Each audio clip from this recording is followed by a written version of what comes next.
Friends, इस section से जो एग्जाम में क्वेश्चन आ सकता है वो आइदर एक लॉन्ग क्वेश्चन भी हो सकता है, शॉर्ट क्वेश्चन भी हो सकता है।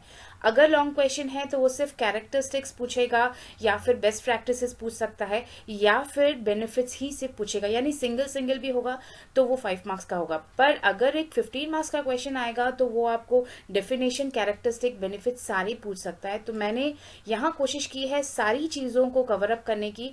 आप फ्रेंड्स दे सकते हैं कि अगर आप डायरेक्टली जाना चाहते हैं बेनिफिट्स देखना, best practice for collaborative learning देखना, तो पेज नंबर 7 to 8 इस वीडियो में सर्च कर लीजिएगा। हर पेज के नीचे, हर स्लाइड के नीचे मैंने पेज नंबर लिखा हुआ है, ताकि एग्जाम के वक्त आपको पूरा जो है स्लाइड देखने की ज़रूरत ना पड़े, वीडियो देखने की ज़रूरत ना पड़े।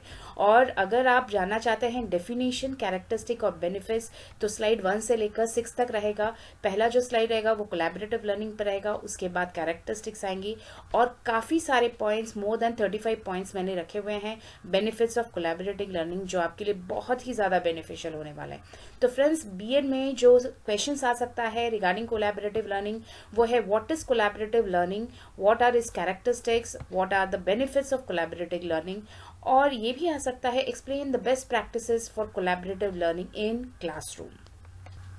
फ्रेंड्स, अगर सवाल आपका पूछ रहा है व्हाट इज कोलैबोरेटिव लर्निंग, या फिर कोलैबोरेटिव लर्निंग से रिलेटेड कोई भी क्वेश्चन पूछ रहा है, तो आपको डेफिनेशन से शुरू ही करना है, और उसके बाद आपको एजुकेशनिस्ट के डेफिनेशन जो है उन्होंने बताए हैं डेफिनेशन, वो लिखिएगा जो मार्क फेचिंग पार्ट होता है। और उसके बाद आपको उसकी जो लर्निंग इन्वॉल्व, कोलैबोरेटिव लर्निंग क्या क्या चीज़ों को इन्वॉल्व करता है, एक जस्ट में आपको बताना है।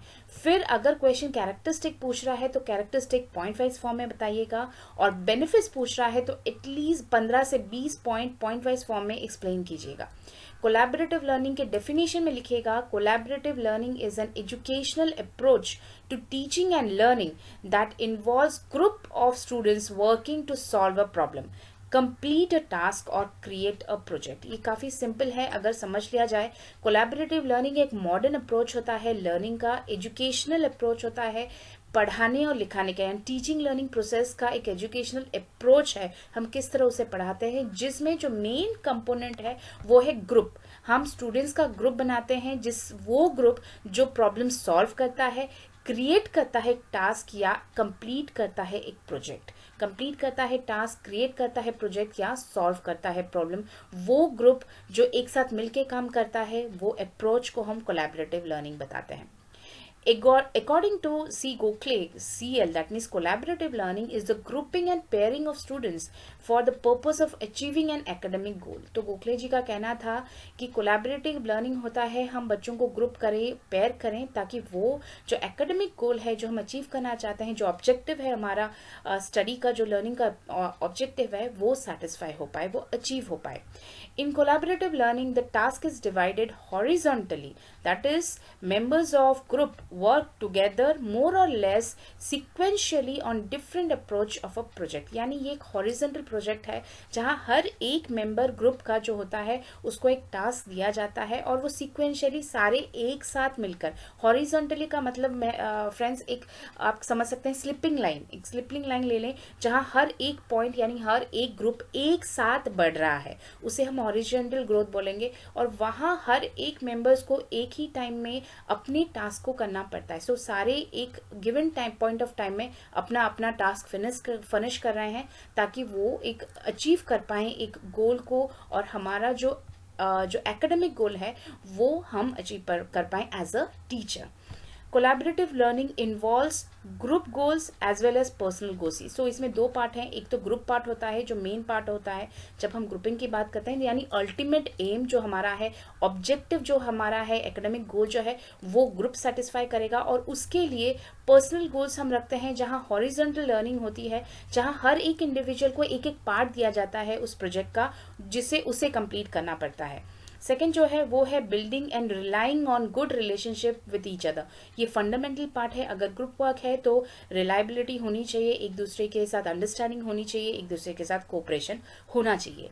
तीसरी जो बात है वो है contributing your ideas to the group and learning from other one. So यहाँ एक दूसरे की बात को समझना, अपनी बातों को दूसरों को समझाना, ये प्रोसेस होता है कोलैबोरेटिव लर्निंग में, जिसमें इंडिविजुअल को जो स्किल है, सोशल स्किल है, एकेडमिक स्किल तो बढ़ता ही है पर सोशल और इमोशनल स्किल्स भी बढ़ते हैं। सेकेंड पार्ट अब में आएंगे वो है characteristics of collaborative learning. Characteristic में जो फर्स्ट पॉइंट है वो है एक्टिव लर्निंग। एक्टिव लर्निंग वहाँ कहा जाता है जहाँ लर्नर्स एक्टिवली पार्टिसिपेट करते हैं। अगर लर्नर्स सिर्फ सुन रहा है तो उसे पैसिव लर्निंग कहा जाता है।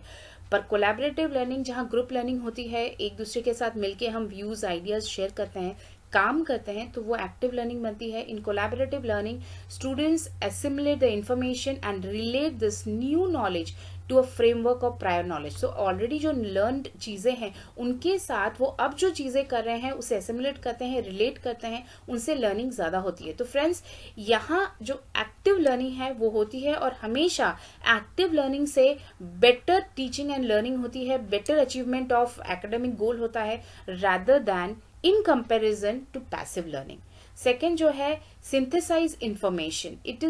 It is challenging and opens the door for the learner to actively engage and to synthesize information rather than memorize. तो यहाँ रूट मेमोराइजेशन यानी रट्टे मार के याद करना नहीं होता। जो स्टूडेंट्स होते हैं वो खुद ब खुद एनालाइज करते हैं, ये पहले पॉइंट्स के साथ रिलेटेड है, यानी प्रायर नॉलेज के साथ उसे एनालाइज करते हैं और सिंथेसाइज करते हैं। खुद आप उस चीज को अचीव करते हैं, वो लर्निंग को अंडरस्टैंड करते हैं। तो सिंथेसाइज इंफॉर्मेशन एक्टिव लर्निंग से होता है। जो थर्ड पॉइंट है वो है diverse view point. Learners of various background come together, hence leads to diverse view point of different learners. So यहाँ जब एक ग्रुप लर्निंग होती है, 5 से 6 बच्चे हैं या 4 से 6 बच्चे हैं एक ग्रुप में, हर एक बच्चे का जो प्रीवियस नॉलेज है वो अलग है, हर एक बच्चे का जो बैकग्राउंड है अलग है, हर बच्चे का इंटेलिजेंस लेवल अलग है, लॉजिकल स्किल, कॉग्निटिव डेवलपमेंट अलग है। तो यहाँ जब एक साथ मिलकर बात करते हैं तो डाइवर्स व्यू पॉइंट्स आती हैं और वो चीज़ों को बेटर बनाती है, क्योंकि हम एक दूसरे के साथ सीखते हैं। पीर लर्निंग यहाँ बहुत ज़्यादा होता है, यानी अपनी ही ग्रुप के जो एक एज के जो बच्चे हैं उनके साथ अगर वो सीखें एक दूसरे से, उसे पीर लर्निंग कहा जाता है, वो यहाँ ज़्यादा देखा जाता है। फोर्थ जो है वो है लर्निंग फ्लॉरिशेस। लर्निंग इसमें बढ़ती है, फ्लॉरिश करती है। Collaborative learning gives an opportunity for intellectual discussion with which learner creates framework and meaning leading to learning. तो यहाँ डिस्कशन पर बहुत इंपॉर्टेंस दिया जाता है, आपकी एनालिसिस पर इंपॉर्टेंस दिया जाता है, जिसकी वजह से जो इंटेलेक्चुअल डेवलपमेंट है, जो थिंकिंग कैपेबिलिटी है, उसका डेवलपमेंट होता है। फिफ्थ जो है वो है social and emotional wellbeing. In collaborative learning learners are challenge socially and emotionally and are needed to articulate and defend their ideas, leading to development of new viewpoints regarding social construct. तो यहाँ जब आप 4-5 बच्चों के साथ अपने ideas share कर रहे हैं, एज ए स्टूडेंट आप शेयर कर रहे हैं, तो लर्नर क्या करता है, वो अपनी कहीं ना कहीं उसे अपनी बात बताने के लिए उसका जो कहने का तरीका है वो क्लियर बनाना पड़ता है, उसको दूसरों के इमोशंस समझने पड़ते हैं, सोशल रिलेशनशिप में भी बेटरमेंट आती है। तो ये सिर्फ एकेडमिक गोल ये नहीं होता कि आप एक कॉन्सेप्ट सिखा रहे हैं बच्चा वो सीख जाए, बल्कि उसका ओवरऑल डेवलपमेंट होता है, जिसे हम कहते हैं होलिस्टिक डेवलपमेंट होता है। बच्चे का इंटरेक्टिंग स्किल बढ़ता है, लीडर्स के स्किल बढ़ता है, टीम वर्क बढ़ता है, सोशल इंटरेक्शन बढ़ता है, इमोशनली वो स्टेबल बनता है, अपनी चीज़ों को बेटर कन्वे कर पाता है और दूसरों की चीज़ों को सुन पाता है। बहुत बार क्या होता है, बच्चे सिर्फ बोलते रहते हैं, दूसरों की बातों को सुनते नहीं हैं। पर जो कोलैबोरेटिव लर्निंग है वहाँ लिसनिंग स्किल की भी इम्प्रूवमेंट होती है। So these are the 5 characteristics of collaborative learning. इसके बाद हम बात करेंगे बेनिफिट्स ऑफ कोलैबोरेटिव लर्निंग। तो फ्रेंड्स, जिस तरह मैंने आपको क्वेश्चन की स्टार्टिंग में ही कहा था, यहाँ मैंने मोर देन 30 पॉइंट्स देने की कोशिश की है। आप एग्जाम में एटलीस्ट 15 से 20 पॉइंट ज़रूर लिखिएगा। तो हर एक पॉइंट को मैंने पॉइंट वाइज फॉर्म में लिखा है, आप इसे थोड़ा ज़रूर एलैबोरेट कीजिएगा, अदरवाइज ये पीपीटी बहुत ज़्यादा बड़ा हो जाता। तो मैंने उसे पॉइंट वाइज फॉर्म में किया है और आपको मैं एक्सप्लेन करूँगी, वो एक्सप्लेनेशन आप अपने एग्जाम में ज़रूर लिखिएगा। फर्स्ट जो है वो है develops higher level thinking skills, ये इंटेलेक्चुअल डेवलपमेंट करवाता है, ग्रुप डिस्कशन करवाता है। तो यहाँ जो होता है प्रीवियस नॉलेज के साथ रिलेट करवाता है बच्चों को अपनी प्रेजेंट फाइंडिंग, इसकी वजह से जो लर्निंग होती है वो हायर लेवल की लर्निंग होती है, स्किल डेवलपमेंट होती है। इसके बाद वाला जो सेकेंड पॉइंट है वो है promote student faculty interaction and familiarity. तो टीचर जो है यहाँ बहुत बड़ा रोल प्ले करता है कि टीचर जो है वो पहला तो प्रोजेक्ट डिसाइड करता है, उसका फ्लो डिसाइड करता है, और फिर हर फ्लो में वो इन्वेस्टिगेट करता है, बच्चों के साथ इंटरेक्ट करता है कि प्रोग्रेस क्या है, प्रॉब्लम्स क्या है, क्रिटिक्स भी वो बनता है और वो अप्रिशिएटर भी बनता है। तो यहाँ बच्चा और जो फैकल्टी है उसके साथ जो इंटरेक्शन है वो बेटर है, फेमिलियरिटी एक दूसरे के साथ बढ़ती है। इसके बाद जो नेक्स्ट पॉइंट है वो है increases student retention. Student retention का मतलब है कि स्टूडेंट की जो अलर्टनेस है टीचिंग और लर्निंग में वो रहना, क्योंकि बहुत बार जब सिर्फ लेक्चर मेथड चल रहा होता है तो बहुत बार बच्चे फिजिकली वहां प्रेजेंट होता है पर मेंटली वो कुछ और चीजें सोच रहे होते हैं। तो यहाँ student retention, mental retention of the student होता है, बच्चा अलर्ट रहता है क्योंकि वो खुद एक्टिवली पार्टिसिपेट कर रहा होता है। नेक्स्ट पॉइंट है बिल्ड्स सेल्फ एस्टीम इन स्टूडेंट्स। यहाँ जब आप ग्रुप में काम कर रहा है लर्नर 5-6 बच्चों के साथ, एक कहा जाता है एक ऑप्टिमम ग्रुप 4 से 6 बच्चों का होता है। अगर उससे कम किया जाए, 2 से 3 बच्चों का रखा जाए तो कोलैबोरेटिव लर्निंग बेटर नहीं हो पाती, और अगर 6 से ज़्यादा रखा जाए तो बच्चे अपनी ग्रुप में हर एक बच्चों के साथ आप जस्टिस नहीं कर पाते। तो ये देखा गया है कि 4 to 6 जो ग्रुप है वो मोस्ट ऑप्टिमम ग्रुप रहता है, और उसकी वजह से हर एक बच्चा अपनी पॉइंट ऑफ व्यू को एक्सप्रेस कर पाता है, जहां उसका सेल्फ एस्टीम बढ़ता है। कभी कभी क्लास में कुछ बच्चे बहुत ज्यादा बोलते हैं, कुछ बच्चे जानते हुए भी नहीं बोलते हैं, पर कोलैबोरेटिव लर्निंग में वो सिचुएशन नहीं आती। हर एक बच्चे को चांस मिलता है अपने पार्ट को एक्सप्लेन करने के लिए, समझाने के लिए, तो उसका सेल्फ एस्टीम बूस्ट होता है। नेक्स्ट जो पॉइंट है वो है enhances student satisfaction with learning experience. ये ऑब्वियस सी चीज है, अगर आप कोई चीज खुद कर रहे हैं, खुद सीख रहे हैं तो वो सेटिस्फैक्ट्री होती है। अगर आप एक्टिवली एक चीज पे इन्वॉल्व हैं तो वो सेटिस्फैक्शन लाएगी और वो लर्निंग एक्सपीरियंस को बढ़ाएगा। नेक्स्ट पॉइंट है promotes a positive attitude towards the subject matter. जिस सब्जेक्ट पे मैटर पे आप बहुत खुद बहुत ज्यादा इन्वेस्टिगेट कर रहे हैं, सोच रहे हैं, you are putting hard work to that, तो उस चीज को लेकर आपकी एक पॉजिटिव एटीट्यूड हो जाती है, एक इमोशनली आप उसके साथ जुड़ जाते हैं उस टॉपिक के साथ, और ये उस सब्जेक्ट के लिए लगाव पैदा करता है। मोस्ट ऑफ द टाइम बच्चे जब सिर्फ लेक्चर से सुनते रहते हैं तो वो सब्जेक्ट से डिटैच होते जाते हैं, पर जब वो सब्जेक्ट के साथ रिलेट होते हैं, करते हैं कोई प्रोजेक्ट, ग्रुप में मिलके करते हैं, तो वो सब्जेक्ट के पास चले जाते हैं, सब्जेक्ट को पसंद करना शुरू करते हैं। नेक्स्ट जो पॉइंट है वो है डेवलप्स ओरल कम्युनिकेशन स्किल्स। जिस तरह हमने कैरेक्टरिस्टिक्स में बात की थी इसके प्रीवियस स्लाइड में, कि जब आप कोलैबोरेटिव लर्निंग में हैं तब आपको एक्सप्रेस करना पड़ता है आपके थॉट्स, और इस तरह करना पड़ता है कि दूसरे आपकी चीज़ों को समझे, यानी कम्युनिकेशन स्किल जो है वो बढ़ती है। किस तरह मैं अपने व्यूज़ प्रेजेंट करूं कि सामने वाला सुन पाए और समझ पाए मेरी व्यूज़, उस तरीके से हम बच्चों को ट्रेन करते हैं। और कोलैबोरेटिव लर्निंग में बच्चे खुद ब खुद भी ट्रेन हो जाते हैं एक दूसरे से सीख कर, पी लर्निंग से, और उनकी जो कम्युनिकेशन स्किल है वो बढ़ती है। नेक्स्ट जो पॉइंट है वो है develops social interaction skills. Group है, बच्चे डिफरेंट बैकग्राउंड से आए हैं, डिफरेंट नॉलेज है, और जब हम ग्रुप बनाते हैं तो हाँ, टीचर कोशिश करता है जो इंटेलेक्चुअल लेवल है, इंटेलिजेंस लेवल है, वो वर्सटाइल हो। क्लास में एक एवरेज स्टूडेंट हो, एक बिलो एवरेज हो, एक इंटेलिजेंट स्टूडेंट हो, एक मीडियोकॉर या you can say average student. तो हम कोशिश करते हैं एक राउंड जो क्लासरूम है हमारा, हर एक स्टूडेंट को हम लें, जहाँ क्या होता है हर एक बच्चे की अपनी लर्निंग होती है, हर एक बच्चे की सोचने का तरीका अलग होता है, तो सोशल इंटरेक्शन उनका बढ़ता है। जो बच्चा अब तक अगर एक डल बच्चा है और एक बहुत ही ज्यादा स्मार्ट बच्चा है, इंटेलिजेंट बच्चा है, तो most of the time classroom में वो लोग एक दूसरे के साथ इंटरेक्ट नहीं कर पाते। या फिर अगर बोले गर्ल्स एंड बॉयज का अगर टीम है तो गर्ल्स भी कभी कभी क्लासेस में बात नहीं कर पाती, या बॉयज जो है वो बात नहीं कर पाते। तो कोलैबोरेटिव लर्निंग में क्या होता है, यहाँ आप बच्चों को वो कॉन्फिडेंस देते हैं कि वो सोशली इंटरेक्ट कर पाए, अपने आइडियाज को शेयर कर पाए, एक टॉपिक पे अपने व्यूज देकर आगे एज ए टीम बढ़ पाए। नेक्स्ट जो है प्रमोस पॉजिटिव रेस रिलेशंस, तो यहाँ वही पॉजिटिविटी आती है, रेस रिलेशनशिप्स बनती हैं, एक दूसरे के साथ किस तरह हम एक दूसरे के साथ काम करें ताकि टीम वर्क हो, वो एम्फेसिस दिया जाता है। नेक्स्ट जो है वो है creates an environment of active involve exploratory learning, यानी ये एक्टिव लर्निंग है, बच्चे खुद करते हैं, इन्वॉल्व लर्निंग है, बच्चे इसे अपने आप सोच के प्रायर नॉलेज के साथ जोड़ के समझ के करते हैं, एंड एक्सप्लोरेटरी है क्योंकि वो चीज़ों को खुद एनालाइज करते हैं, उसके बारे में इन डेप्थ नॉलेज वो खुद गैदर करते हैं। इसकी वजह से वो एक ऐसा एनवायरनमेंट देता है जहाँ लर्निंग बेटर हो पाता है। नेक्स्ट जो है वो है uses a team approach to problem solve while maintaining individual accountability, तो ये फ्रेंड इंपॉर्टेंट है। जब टीम वर्क भी है, यानी आप एक अल्टीमेट गोल दे रहे हैं टीम को, वो भी अचीव हो रहा है, और उस टीम में इंडिविजुअली जो आप काम दे रहे हैं वो भी अचीव हो रहा है। तो इंडिविजुअल अकाउंटेबिलिटी है, अगर एक मेंबर का ग्रुप का काम नहीं कर पा रहा तो पूरा ग्रुप सफर कर रहा है, उसकी वजह से हर एक ग्रुप मेंबर उस पर एम्फोसिस आता है, उसको हेल्प करता है और उसके प्रॉब्लम समझता है कि एक्चुअली काम क्यों नहीं हो पा रहा। तो अकाउंटेबिलिटी इंडिविजुअली बढ़ती है कोलैबोरेटिव लर्निंग से। नेक्स्ट जो है वो है encourage diverse understanding, different group के मेंबर्स होते हैं, डिफरेंट बैकग्राउंड्स होती हैं, डिफरेंट सोचने का तरीका होता है, कॉग्निटिव लेवल हर बच्चे का अलग होता है, तो डाइवर्स अंडरस्टैंडिंग आती है।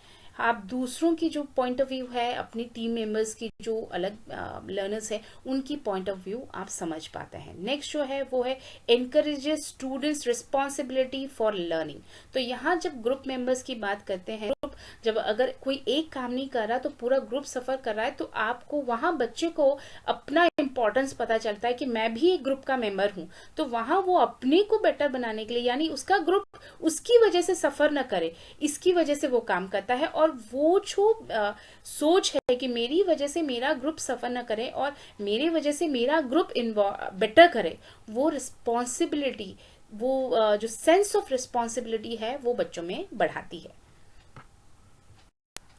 इसके बाद वाला पॉइंट आता है student explores alternate problem solutions in the safe environment.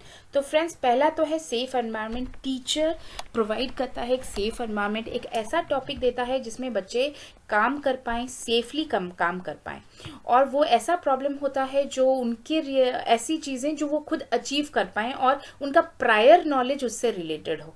और यहाँ जब बात करते हैं अल्टरनेट प्रॉब्लम सॉल्विंग की, तो जब 5 बच्चे एक साथ बैठकर एक प्रॉब्लम पे सोच रहे हैं तो 5 डिफरेंट व्यूज आती हैं, तो ये 5 जो व्यूज आती हैं जब बच्चा अकेला काम कर रहा होता है वो नहीं आती। तो यहाँ अल्टरनेट प्रॉब्लम सॉल्यूशंस क्रिएट होती हैं बिकॉज ऑफ द ग्रुप। इसके बाद आएगा stimulus critical thinking and help students clarify ideas through discussion and debates। Group discussion या ग्रुप डिबेट्स कोलैबोरेटिव लर्निंग हमेशा एम्फोसिस देता है, क्योंकि यहाँ बच्चे हर एक पॉइंट पर अपने आइडियाज शेयर करते हैं, डिबेट्स करते हैं, डिस्कस करते हैं, प्रीवियस नॉलेज के बारे में बात करते हैं, क्या बेनिफिट्स हैं, क्या क्रिटिक्स हैं, क्या एडवांटेजेस हैं, क्या डिसएडवांटेजेस है, इसके बारे में बात करते हैं, और ये डेवलप करता है उनका क्रिटिकल थिंकिंग। इसके बाद लिखिएगा एनहांसेस सेल्फ मैनेजमेंट स्किल। तो अगर आपको एक पोर्शन एक प्रोजेक्ट का दिया गया है और उसे अचीव करना है, तो वहाँ कौन सी स्किल मुझे लगानी है, किस तरीके से उसे अप्लाई करना है, किस दिन में क्या करना है, कौन सा स्टेप पहला होना चाहिए, कौन सा दूसरा होना चाहिए, ये जो चीज़ें हैं वो है मैनेजमेंट स्किल्स। और यहाँ बच्चा, जब हम प्रीवियस स्लाइड में जिस तरह हमने बात की अकाउंटेबिलिटी, इंडिविजुअल अकाउंटेबिलिटी बढ़ती है, तो यहाँ हर एक बच्चे पर रिस्पॉन्सिबिलिटी आती है कि वो अपना पार्ट को प्रॉपर टाइम में फिनिश करे, अपने पार्ट को प्रॉपर प्ले करे। तो यहाँ सेल्फ मैनेजमेंट स्किल बढ़ता है बच्चे का। नेक्स्ट आता है fits in well with the constructivist approach. Friends constructivist approach वो अप्रोच है जहां स्टूडेंट्स को हम प्रॉब्लम देते हैं और वो प्रॉब्लम से वो थ्योरीज या जो हाइपोथेसिस है वो जनरेट करते हैं, रादर देन हम उनको सोल्यूशन बताएं कि भाई ऐसा होता है नेचर में, उसकी जगह हम प्रॉब्लम्स देते हैं और बच्चे उसका सोल्यूशन निकालते हैं। तो उसे कंस्ट्रक्टिविस्ट अप्रोच कहा जाता है, जहां बच्चे कंस्ट्रक्ट करते हैं आइडियाज, और यहाँ कोलैबोरेटिव लर्निंग कंस्ट्रक्ट करवाता है बच्चों से आइडियाज, यानी वो खुद एक आइडिया को बनाते हैं, कंस्ट्रक्ट करते हैं। नेक्स्ट जो है वो है establish N environment of cooperation and helping in school. तो बच्चा अगर प्रोजेक्ट पे भी काम कर रहा है तो वो टीम वर्क कर रहा है, उसके दोस्त बनते हैं, अंडरस्टैंडिंग बनती है, और ये जो फ्रेंडशिप है ये प्रोजेक्ट के बाद भी चलती है। वो हमेशा उन लोगों के साथ जुड़ा रहता है इमोशनली जिसके साथ उन्होंने अच्छे तरीके से प्रोजेक्ट कंप्लीट किया था। तो ये जो स्कूल का एनवायरनमेंट है वो इम्प्रूव करवाता है, क्लासरूम एनवायरनमेंट इम्प्रूव करवाता है, बच्चे बच्चे में जो डिफरेंस है वो कम करवाता है। तो एज अ होल आप कह सकते हैं एक जो एटमॉस्फेयर है वो कोलैबोरेटिव लर्निंग से चेंज होती है, पॉजिटिव तरीके की और पॉजिटिवली वो चेंज होती है। नेक्स्ट जो है वो है students develop responsibility for each other. तो स्टूडेंट अपने लिए तो रिस्पॉन्सिबिलिटी, सेल्फ रिस्पॉन्सिबिलिटी डेवलप करता ही है, जिस तरह हमने इसके बारे में बात की थी, पर उसके साथ वो एक दूसरे की भी रिस्पॉन्सिबिलिटी को समझता है। वो समझता है अगर यहाँ मेरा पार्टनर जो है, मेरा टीममेट जो है, अगर वो प्रॉब्लम सॉल्व नहीं कर पा रहा, अगर वो समझ नहीं पा रहा, तो मेरी रिस्पॉन्सिबिलिटी बनती है कि मैं अपनी व्यूज उसे बताऊं, उसका सोल्यूशन मैं जो सोचता हूँ वो डिस्कस करूँ। जो यहाँ हम जिस चीज पर हमने एम्फेसिस दिया था कि डिस्कशन और डिबेट होते हैं, तो वही चीज वो रिस्पॉन्सिबिलिटी डेवलप करवाती है।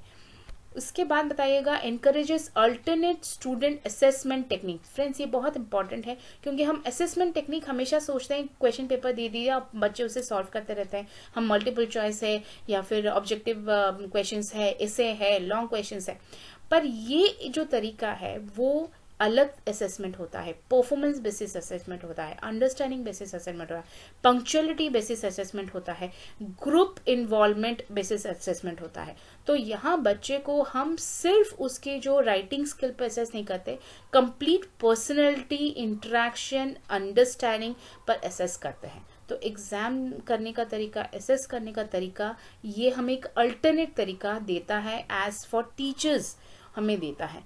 नेक्स्ट जो है वो है fosters and develops interpersonal relationship. तो एक दूसरे का रिलेशनशिप अगर आप काम कर रहे हैं तो ऑब्वियस बात है कि रिलेशनशिप बेटर होगी, फोस्टर करेगा एक इंटरपर्सनल रिलेशनशिप। नेक्स्ट जो है वो है students are taught how to criticise ideas not people. ये बहुत इंपॉर्टेंट है फ्रेंड्स।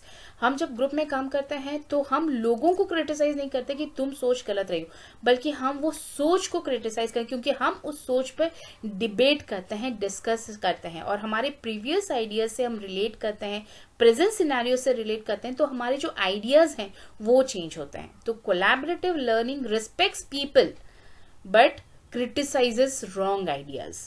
नेक्स्ट जो है वो है sets high expectations for students and teachers. So यहाँ जो बच्चे होते हैं वो खुद को रिस्पेक्ट देना शुरू करते हैं, रिस्पॉन्सिबल बनना शुरू करते हैं, अकाउंटेबल बनना शुरू करते हैं।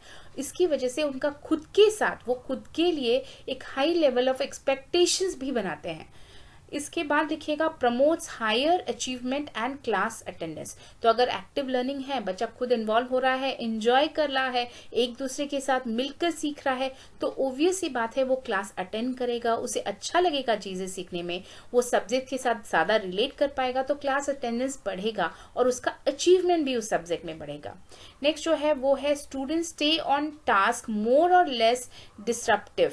सो स्टूडेंट अपने जो टास्क दिया गया है उसको बिना डिस्टर्बेंस के, बिना किसी साइड और किसी चीज पे ध्यान जाने के वजह नहीं जाता, बल्कि वो अपनी चीजों पर ज्यादा फोकस करता है, अपने काम पर फोकस करता है, because at this point he has started enjoying his work, he has started enjoying the project, और वो कोलैबोरेटिव लर्निंग उसे अच्छा लग रहा है करना, वो चीज सीखना पसंद करा, तो वो इधर उधर क्यों जाएगा, वो उसी चीज पर, अपने टास्क पर ज्यादा फोकस्ड होगा।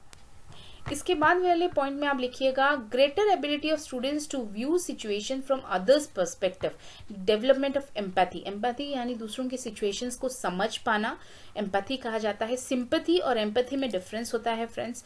तो एम्पैथी जब आप दूसरों की सिचुएशंस को समझ पाते हैं, तो यहाँ जब बच्चे ग्रुप में काम करते हैं तो एक दूसरे के पर्सपेक्टिव्स को समझ पाते हैं, उनकी सोच, उनकी जो चिंताधारा हम बोलते हैं, सोचने का तरीका जो बोलते हैं, वो समझ पाते हैं। तो एम्पैथी की डेवलपमेंट होती है, जो जरूरी है on long term of life, जो एकेडमिक से भी बहुत ज्यादा जरूरी है, जो होलिस्टिक डेवलपमेंट के लिए जरूरी है। नेक्स्ट जो पॉइंट है वो है create stronger social support system. Friendship बढ़ती है, सपोर्ट सिस्टम बढ़ता है, अंडरस्टैंडिंग बढ़ती है बच्चों की, और उनका जो कहने का, अपने व्यू पॉइंट शेयर करने का तरीका, जो तरीका होता है कहने का, वो बढ़ता है। तो stronger support system, social support system बढ़ता है। नेक्स्ट है creates a more positive attitude towards teachers, principal and other school personal by students. तो बच्चे जब अच्छी तरीके से सीखते हैं और एक चीज से ज्यादा रिलेट करते हैं, सब्जेक्ट से ज्यादा रिलेट कर पाते हैं, तो वो ऑटोमेटिकली टीचर्स को रिस्पेक्ट देना शुरू करते हैं, अपने स्कूल को प्यार करना शुरू करते हैं, प्रिंसिपल को रिस्पेक्ट देना शुरू करते हैं, स्कूल के साथ वो ज्यादा अटैच हो जाते हैं। नेक्स्ट जो है वो है addresses learning style differences among students. हर बच्चे का पढ़ने का तरीका अलग होता है। कोई बच्चा दूसरों को देख के सीख पाता है, कोई करके सीख पाता है, कोई लिख के सीखता है। यहाँ जो है, यहाँ डिफरेंट लर्निंग स्टाइल को ये एड्रेस किया जाता है। बच्चा, तुम पढ़ के सीख रहे हो, करके सीख रहे हो, दूसरों से सीख रहे हो, कुछ भी कर रहे हो, एक्टिव लर्निंग कर रहे हो और सीख रहे हो, तो यहाँ सीखना ज्यादा होता है और डिफरेंट तरीके से बच्चा सीखता है। सो एड्रेसेस लर्निंग स्टाइल डिफरेंस। तो हर बच्चे का जो अपना तरीका है लर्निंग का, वो एम्फोसिस होता है बच्चे से। नेक्स्ट जो है promotes innovations in teaching and classroom technique. So ये एक डिफरेंट डायमेंशन देता है टीचिंग एंड लर्निंग स्ट्रैटेजीज को। एक अलग तरीके से हम पढ़ाते हैं बच्चों को क्लासरूम में, बच्चा खुद ब खुद इन चीज़ों को सीखता है, तो एक टेक्निक में डिफरेंस आता है, एक इनोवेटिव टेक्निक होता है टीचिंग का ये। नेक्स्ट है classroom anxiety is significantly reduce. तो बच्चों में जो डर होता है टीचर से, या फिर होमवर्क नहीं किया उसका डर, या फिर एक दूसरे के साथ आंसर देने में डर, कहीं मैं गलत तो नहीं बोल रहा, वो मुझसे बेटर पढ़ता है तो वो अच्छा बोले, जो एंग्जाइटी है बच्चों की, कुछ बच्चों में बहुत ज़्यादा इन्फीरियरिटी कॉम्प्लेक्शन की डेवलप हो जाती है, तो वो चीज़ें इससे कम होती हैं। एंग्जाइटी कम होती है बच्चों की, बच्चों में सेल्फ कॉन्फिडेंस जो है वो बढ़ता है। नेक्स्ट जो है test anxiety is significantly. Next जो है वो है classroom resembles real life social and employment situation. जो हम जब एज अ टीचर जब हम क्वेश्चन देते हैं, प्रॉब्लम देते हैं, तो हमें एक ऐसा प्रॉब्लम देना चाहिए जो बच्चे अपने प्रीवियस नॉलेज के साथ रिलेट कर पाएं, सोशल सिचुएशन के साथ रिलेटेड हो, रियल लाइफ के साथ रिलेटेड हो। तो यहाँ बच्चे क्या करते हैं कि वो चीज़ों को, जो क्लासरूम जो होता है इन कोलैबोरेटिव लर्निंग, रिजेंबल करता है रियल लाइफ सोशल लाइफ को, एम्प्लॉयमेंट सिचुएशंस को। फ्रेंड्स नेक्स्ट जो है वो है test anxiety is significantly reduce. जो एग्जाम देने की जो एग्जाइटी होती है, कि एग्जाम प्रेशर जो होता है बच्चों का, वो रिड्यूस हो जाता है, जिसकी वजह से, क्योंकि यहाँ जो एग्जाम होता है हम डिफरेंट तरीके से लेते हैं। हम बच्चों को नहीं बोलते कि हम तुम्हारा एग्जाम ले रहे हैं, बल्कि उसका जो प्रोग्रेस है, उसका इंटरेक्शन है, उसका डिबेट है, उसके व्यू पॉइंट्स है, उसका स्किल है, उससे हम उसे असेस करते हैं। तो जो एंग्जाइटी, टेस्ट की जो एंग्जाइटी है वो कम हो जाती है। नेक्स्ट जो है वो लिखिएगा students practice modelling societal and work related roles. So यहाँ बच्चों को जब काम देते हैं आप, वो टास्क जो होता है वो एक टाइम पे फिनिश करते हैं, एक दूसरे के साथ मिलके काम करते हैं, तो जो वर्क रिलेटेड रोल है वो उनका एक प्रैक्टिस हो जाता है जो रियल लाइफ के साथ जुड़ा होता है। और उनका सोशल जो रोल है लाइफ में, कि एक दूसरे के साथ हम डिपेंडेंट हों, एक दूसरे के साथ हम शेयर करें व्यूज़, अपने व्यूज़ बताएं उन्हें, ताकि वो जल्दी चीज़ों को फिनिश कर पाएं। तो वो जो चीज़ें हैं बच्चों की, वो एटीट्यूड, जो केयरिंग एटीट्यूड है, सोशल एटीट्यूड है, वर्क एथिक्स जो होता है, वो एनहांस होता है। नेक्स्ट लिखिएगा skill building and practice can be enhanced and made less tedious through class collaborative learning activities in and out class। तो यहाँ पहली बात है कि जो कोलैबोरेटिव लर्निंग है वो क्लासरूम में भी की जा सकती है और बाहर भी की जा सकती है। और यहाँ जो स्किल डेवलपमेंट होती है वो प्रैक्टिस से हो सकती है, अंडरस्टैंडिंग से हो सकती है। और ये चीज़ धीरे धीरे बच्चा जब एंजॉय करता है तो उसे टीडियस नहीं लगता, उसे बोरिंग नहीं लगता, एक बर्डन नहीं लगता, बल्कि he starts enjoying it, he starts enjoying the learning, he starts enjoying the complete project and understand it, जिसकी वजह से एक्टिव लर्निंग होती है और हमारे जो एकेडमिक गोल है, जिसकी वजह से हमने उसे प्रोजेक्ट दिया है, वो कंप्लीट होता है। और ऐसा कंप्लीट होता है कि वो एंजॉय कर रहा है। वैसे में हम कोलैबोरेटिव, इसकी वजह से कोलैबोरेटिव लर्निंग को बहुत एम्फेसिस दिया जाता है और इसे as a very effective tool of teaching and learning, modern tool of teaching and learning में लिया जाता है। नेक्स्ट पॉइंट आएगा collaborative learning activities promote social and academic relationship well beyond the classroom and individual course. तो यहाँ जब learning होती है फ्रेंड्स, अब तक हमने जिस चीज़ पे बात की, जो कोलैबोरेटिव लर्निंग का एम्फोसिस सिर्फ एकेडमिक गोल या एक कॉन्सेप्ट सिखाना नहीं होता, बल्कि सिर्फ एकेडमिक इम्प्रूवमेंट नहीं होता, बल्कि सोशल इम्प्रूवमेंट होता है, अपनी अकाउंटेबिलिटी बढ़ाना होता है, इंडिविजुअल अंडरस्टैंडिंग बढ़ाना होता है, रिस्पॉन्सिबल बनाना होता है, कॉन्फिडेंट बनाना होता है, जो बियॉन्ड क्लासरूम होता है। तो यानी हम जो एक्टिविटी, जो लर्निंग है, वो सिर्फ क्लासरूम तक रिलेटेड नहीं होती, वो लाइफ लॉन्ग चलती है, बियॉन्ड क्लासरूम चलती है, और इंडिविजुअली वो उसे इम्प्रूव करता है, इंडिविजुअल को, हर एक लर्नर को ये इफेक्ट करता है और पॉजिटिवली उसको बढ़ाता है, लर्नर में एक जो holistic development of the learning वो लाता है। नेक्स्ट है collaborative learning processes that create environments where students can practice building leadership skills. So collaborative learning आपको स्टूडेंट्स को वो एनवायरनमेंट देता है जहां वो अपनी लीडरशिप स्किल्स को बढ़ा पाए।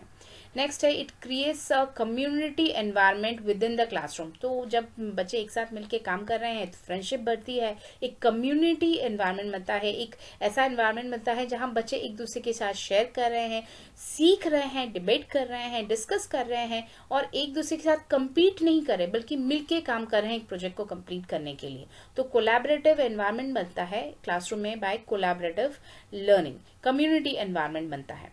नेक्स्ट है engage in subject specific discussion with peer. तो यहाँ जब एक सब्जेक्ट के रिलेटेड बातें हो रही हैं, एक प्रोजेक्ट दिया गया है सब्जेक्ट के रिलेटेड, तो बच्चे एक दूसरे के साथ वही सब्जेक्ट रिलेटेड बातें करते हैं, सब्जेक्ट स्पेसिफिक बातें होती हैं, तो इसमें सब्जेक्ट की अंडरस्टैंडिंग बढ़ती है और सब्जेक्ट के लिए लाइकिंगनेस भी बढ़ती है बच्चों में।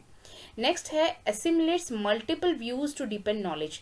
तो इसमें बच्चा जब एक दूसरे के साथ काम करता है, एक दूसरे के व्यूज तो जानता ही है, जिसके बारे में हम बात की कि हम एक चीज को जानने के, एक प्रॉब्लम को सॉल्व करने के डिफरेंट व्यू पॉइंट्स पाते हैं, उसके साथ उसकी जो तरीका है सोचने का, मल्टीपल व्यूज का जो तरीका है वो डीपन होता है, यानी उसकी जो अंडरस्टैंडिंग होती है, ओके ये भी हो सकता है, नहीं ये भी हो सकता है, ये भी सही है, ये भी सही है, क्योंकि जब 5 बच्चे बात कर रहे हैं तो उसमें से एक बच्चा हो सकता है गलत है, बट बाकी जो होंगे वो 4 डिफरेंट व्यू पॉइंट्स देंगे जो चारों के चारों सही होंगे।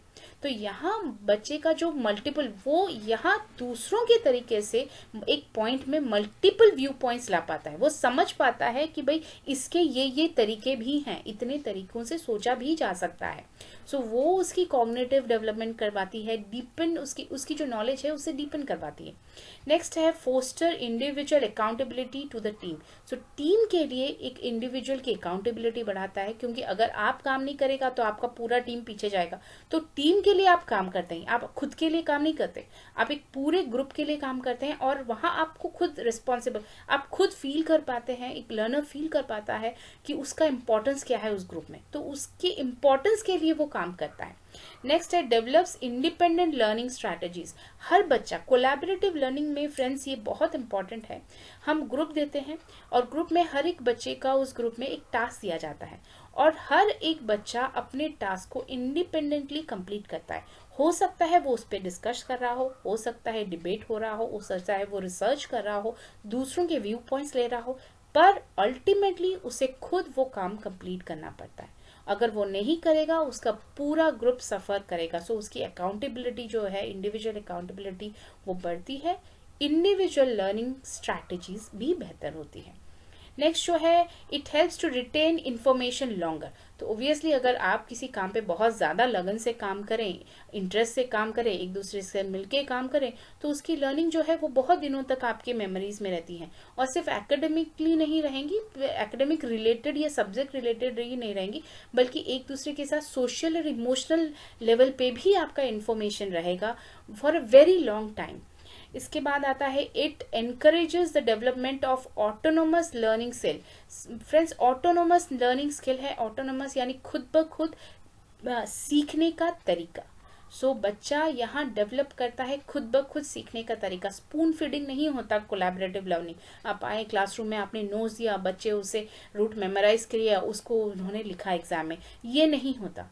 बल्कि खुद बच्चा सीखता है, करता है, और किस तरह सीखना चाहिए खुद वो भी सीखता है, कि किस तरह मैं एक चीज को एनालाइज करूं, उस चीज को भी वो सीखता है इसमें। नेक्स्ट है एनहांस सेल्फ मैनेजमेंट स्किल्स, खुद को मैनेज करने का स्किल भी यहाँ डेवलप होता है। नेक्स्ट है मिटिगेट्स लर्नर आइसोलेशन। सो यहाँ बहुत सारी जगहों में देखा गया है कि बच्चे जब क्लासरूम में ग्रुप ऑफ 35 to 40 स्टूडेंट्स हैं, तो उसमें से 4-5 बच्चे ऐसे आपके जरूर निकलेंगे जो आइसोलेटेड रहते हैं, उनको टॉपिक पता होता है तब भी वो चुप बैठेंगे, और कुछ को पता नहीं होता इसलिए वो चुप बैठते हैं। तो यहाँ ये जो लर्नर आइसोलेशन होता है वो कम होता है। हर एक बच्चा एक दूसरे के साथ बात करता है, डिबेट करता है अपने ग्रुप में, 4-5 बच्चों का ग्रुप है, 6 बच्चों का ग्रुप है, वहां बात करता है, सीखता है, तो उसका आइसोलेशन कम होता है। और जब ग्रुपिंग बढ़ती है, फ्रेंडशिप बढ़ती है, तो उसका कॉन्फिडेंस भी बढ़ता है। तो फ्रेंड्स, ये थे सारे बेनिफिट्स कोलैबोरेटिव लर्निंग के। आप एग्जाम में एटलीस्ट 15 से 20 पॉइंट जरूर लिखिएगा ऑन कोलैबोरेटिव लर्निंग। इसके बाद बात करते हैं हम best practices for collaborative learning in classroom. तो क्लासरूम में आप क्या करें, एज अ टीचर क्या करें, किस तरह के सर्कमस्टेंसेस हों तो कोलैबोरेटिव लर्निंग बेटर होगी। पहला है एस्टैब्लिश ग्रुप गोल्स। जब भी आप कोई क्वेश्चन दें, एक ऑब्जेक्टिव दें, एक एकेडमिक गोल हो आपका, वो क्लियर हो बच्चों को, पहले से ही उन्हें समझ में आना चाहिए कि भाई मुझे अचीव क्या करना है। वो उनके एज ग्रुप के साथ हो, उनके एज लेवल, उनके इंटेलेक्चुअल लेवल के साथ जुड़ा हुआ हो, उनके प्रीवियस नॉलेज के साथ जुड़ा हुआ हो, और एक थोड़ा रियलिस्टिक हो, जो वो रिलेट कर पाए। सोशल इश्यूज पे हो सकता है, या फिर उनके चारों तरफ जो चल रही हैं चीजें उनसे रिलेटेड हो सकता है, तो बच्चा उसके साथ जुड़ पाता है। Goals and objective should be defined at the beginning of a task. Second है फॉर्म मिडिल साइज ग्रुप। जिस तरह मैंने आपको पहले ही इस बात पे जोर दिया था, जब कोलैबोरेटिव बनती है ग्रुप, तो आप ज्यादा से ज्यादा 4 to 5 मेंबर्स या मैक्सिमम 6 मेंबर्स ले सकते हैं, वही ऑप्टिमम होता है ग्रुप साइज का। अगर उससे ज्यादा हो गया तो कुछ बच्चे उसमें से नेग्लेक्टेड हो जाएंगे, फोकस नहीं कर पाएंगे, और अगर कम हो गया तो डाइवर्सिटी कम हो जाती है, जिस पर हम एक्चुअली हमारा कोलैबोरेटिव लर्निंग फोकस्ड है, discussion, diversity, different view points, तो वो कम हो जाएगी। Group of 4 to 5 members is optimum. If number is high, then some might escape participation, and if number is low, lacks diversity. Next है establish flexible group norms. तो flexibility होनी चाहिए, भाई ये टाइमिंग है पर इसमें हम 2-3 दिन इधर उधर कर सकते हैं, ये अचीवमेंट है, अगर इतना नहीं कर पाया तो आप इससे थोड़ा अचीव कम कर सकते हो। तो थोड़ा सा जो ग्रुप नॉर्म्स हैं, जो नियम है बच्चों को फॉलो करने के, जो अचीवमेंट है, उसमें फ्लेक्सिबिलिटी होनी चाहिए, क्योंकि हर बच्चा हर चीज अचीव नहीं कर पाता, और हर चीज वो बिल्कुल टाइम फ्रेम में अचीव कर पाए वो भी पॉसिबल नहीं है। तो वो जब फ्लेक्सिबिलिटी होती है तो बच्चे ज्यादा उसको लेकर टेंस नहीं होते, और अपने पेस के हिसाब से, अपनी लर्निंग के हिसाब से काम कर पाते हैं। तो interactivity and group learning are more important in group learning, and for this the group norms should be flexible. Next है build trust and promote open communication. Communication एक फंडामेंटल एस्पेक्ट है, रिक्वायरमेंट है कोलैबोरेटिव लर्निंग का, और इसके लिए बच्चे एक दूसरे के साथ वो एटमॉस्फेयर उन्हें मिलना चाहिए जहां वो अपनी प्रॉब्लम्स बता पाएं, इश्यूज बता पाएं, चाहे इमोशनल लेवल पे हो, पर्सनल लेवल पे हो, वो बता पाएं, और एक दूसरे को ट्रस्ट करें, बिल्डअप ट्रस्ट करें। ये नहीं कि मेरा ग्रुप पार्टनर मुझसे कुछ छुपा रहा है, वो आगे आगे सारे काम कर रहा है, मुझे नहीं बता रहा, वो चीजें अगर होंगी तो कोलैबोरेटिव लर्निंग का कोई इंपॉर्टेंस नहीं रहेगा। तो यहाँ हमें बच्चों को बताना है एज अ टीचर कि जब आप ग्रुप में काम कर रहे हो, आप एक ग्रुप हो, और आपको एक दूसरे में ट्रस्ट होना चाहिए, और एक दूसरे के साथ आप ओपन कम्युनिकेशन कर पाओ। तो successful interpersonal communication should exist in group. Immediate measures should be taken for any interpersonal and emotional issues. So अगर बच्चों में कोई फाइटिंग हो रही है, क्लैश ऑफ इमोशंस और व्यूज हो रहे हैं, तो इमीडिएटली उस चीज को सॉल्व करना चाहिए टीचर, अदरवाइज वो लिंगर करता जाएगा और अल्टीमेटली हमारा जो ऑब्जेक्टिव है लर्निंग का वो फुलफिल नहीं होगा. तो जहां प्रॉब्लम्स आ रही हैं बच्चों के कोलैबोरेशन में, 4-5 बच्चे हैं, सारे अलग अलग तरीके से सोचते हैं, सब अपने तरीके को बेटर बताने की कोशिश कर रहे होंगे, तो वहाँ उस पॉइंट में टीचर का रोल आता है कि हर बच्चे को इमोशनली जो उसकी इश्यूज हैं उस जगह पर उसे स्टेबलाइज करे और बच्चों को हर एक को उसका इम्पोर्टेंस बताए इन द ग्रुप। नेक्स्ट जो है create different roles for larger task. जब आप एक प्रोजेक्ट देते हैं, प्रोजेक्ट बड़ा होता है, तो कौन सा क्या टास्क होना चाहिए उसे डिवाइड किया जाए। हर बच्चे की कैपेबिलिटी के हिसाब से उसका जो फेवरेट पाथ है, उसकी जो एडवांटेजेस है, उसके हिसाब से वो ग्रुप लें और हर एक के लिए एक पार्ट दिया जाए। If task is difficult, create different roles for students like group reader, leader, recorder, reporter. तो हर एक ग्रुप का एक अलग अलग आप टास्क मेंबर दीजिए। तुम अभी 4 दिन के लिए तुम ग्रुप लीडर लोगे, अंडर ग्रुप लीडर आप देखोगे ये 2 मेंबर्स कर पा रहे हैं कि नहीं, आप प्रोजेक्ट की जो चीजें हैं वो लेकर आओगे, आप चीजों कॉन्सेप्ट को डेवलप करोगे या फिर कोई पीपीटी बनाएगा। इस तरह की चीजों को आपको डिस्ट्रीब्यूट करना पड़ेगा। एज अ टीचर बच्चों को हेल्प करना पड़ेगा कि वो उनके अंदर वो करेंगे, बट आपको उन्हें गाइड करना पड़ेगा। नेक्स्ट जो है वो है administer a pre test and post test. तो फ्रेंड्स ये इंपॉर्टेंट है, जब हम बताते हैं कि हम एसेस करते हैं बच्चों को डिफरेंट तरीके से कोलैबोरेटिव लर्निंग में, तो यहाँ भी हम करते हैं, हम कोलैबोरेटिव लर्निंग के पहले भी करते हैं, कोलैबोरेटिव लर्निंग के बाद भी करते हैं। हम देखते हैं बच्चों का अचीवमेंट क्या है, वो किस तरह अपने को बेटर बना रहे हैं, क्या एक्चुअली हमारा जो बेनिफिट है, जो हमारा मोटिव है, अल्टीमेट गोल है, वो हो रहा है कि नहीं। तो pre test and post test important है कोलैबोरेटिव लर्निंग में। For learning by all members of group, pre test and post test should be administered.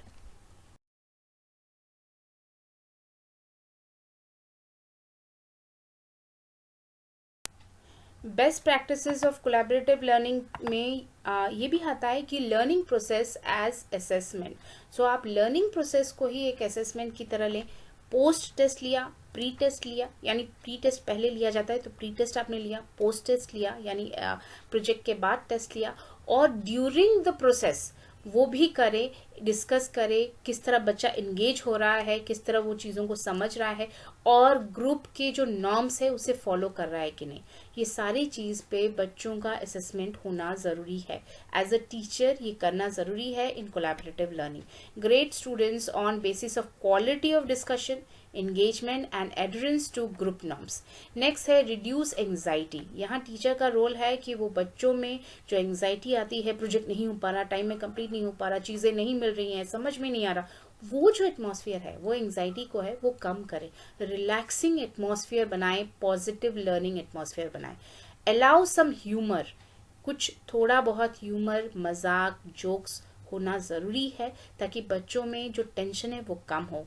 Allow some humors and create relaxing learning atmosphere that allows positive learning environment। Next जो point है वो है establish group interaction। Quality of discussion indicates success in a group। So हमारा collaborative learning तब successful होगा जब बच्चे discuss करेंगे और उनकी जो क्वालिटी ऑफ डिस्कशन है वो कितना सब्जेक्ट रिलेटेड डिस्कशन कर रहे हैं, एक दूसरे को हम एज राइवल नहीं बल्कि एक दूसरे को एज ए ग्रुप समझ के डिस्कस कर रहे हैं, उससे सक्सेस ऑफ द ग्रुप पता चलता है। Teacher should start initial discussion, clarify doubts, summarise the project, give challenging questions, provide information, help in maintaining harmony and emotional well-being of the learner।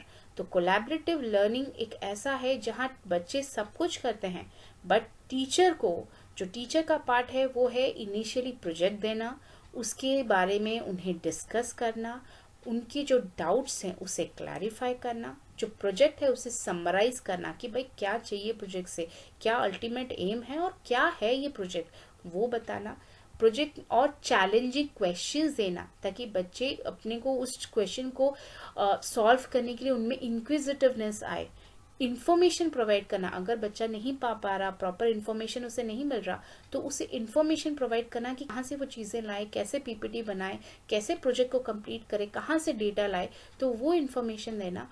और एक इमोशनल हार्मनी बनाना team में, class में, ये बहुत important है। जब 4-5 बच्चे काम कर रहे होते हैं, एक बहुत जल्दी काम कर लेता है, एक बहुत स्लो लर्नर होता है, तो वहाँ इमोशनल बैलेंस, सोशल हार्मनी बनाना ये बहुत ज़रूरी है और ये टीचर का ही काम है, ये बच्चे नहीं कर सकते। This is a prime work of the teacher in collaborative learning. Complete तभी होगा जब एक फ्रेंडली, एक स्टेबल, एक हार्मनी एटमॉस्फेयर होगा। तो फ्रेंड्स, इसी के साथ बेस्ट प्रैक्टिस और collaborative learning in classroom finish होता है। फ्रेंड्स, अगर आपको मेरा पढ़ाने का तरीका अच्छा लग रहा है, चीज़ें क्लियर हो रही हैं, समझ में आ रही हैं कॉन्सेप्ट, तो जल्दी से लाइक बटन दबाइए, फ्रेंड्स के साथ शेयर कीजिए, अपने दोस्तों के साथ शेयर कीजिए अगर आपको ये टॉपिक समझ में आया, और अगर सब्सक्राइब नहीं किया है तो सब्सक्राइब कर लीजिए। कोई व्यूज़ हैं, कोई डाउट्स हैं, मुझे कमेंट में ज़रूर लिखते रहिएगा। Thank you so much.